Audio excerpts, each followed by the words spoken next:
আসসালামু আলাইকুম ওয়া রাহমাতুল্লাহ। নাহমাদুহু ওয়া নুসাল্লি আলা রাসূলিহিল কারীম, আম্মা বাদ।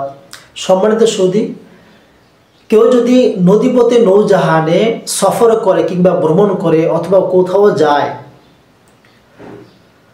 চাই লঞ্চ, জাহাজ কিংবা স্টিমার অথবা স্ক্রিম বোট বা নৌকা হোক, যে কোনো ধরনের নৌযান হোক না কেন, ওই অবস্থার মধ্যে যদি ঝড় তুফান কিংবা ঝড়ো হাওয়া বাতাস, সিডর, ঘূর্ণিঝড় আসে, তখন ওই ব্যক্তির জন্য উচিত হলো সূরা লোকমানের 31 নম্বর আয়াতে কারিমা, আলাম তারা আন্নাল ফুলকা তাজরি ফিল বাহরি বিনি'মাতিল্লাহি মিন আয়াতিহি লিয়ুরিয়াকুম ইন্না ফি যালিকা লাআয়াতিন লিকুল্লি সাব্বারিন শাকুর।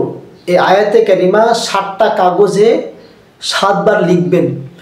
7 বার লিখার পর পূর্ব দিকে মুখ করে লঞ্চ বা জাহাজে যেখানেই থাকেন না কেন, মানে একের পর এক নদীতে ফেলে দিবেন লিখে।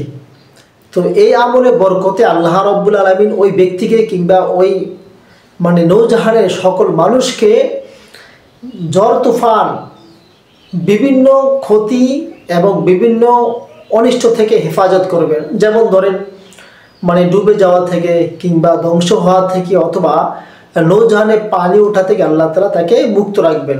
সম্মানিত সুধী, ওই পরিস্থিতির মধ্যে যদি কাগজ কালি কলম না থাকে, তখন সে কি করবে?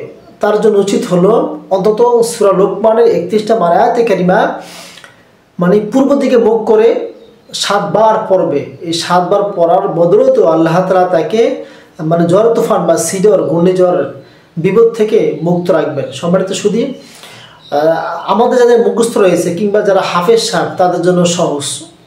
আর যাদের মুখস্থ নাই, এখন বর্তমানে যেহেতু অ্যান্ড্রয়েড সেট কিংবা স্মার্ট মোবাইল থাকার কারণে অনেককে সহজ হয়ে গেছে।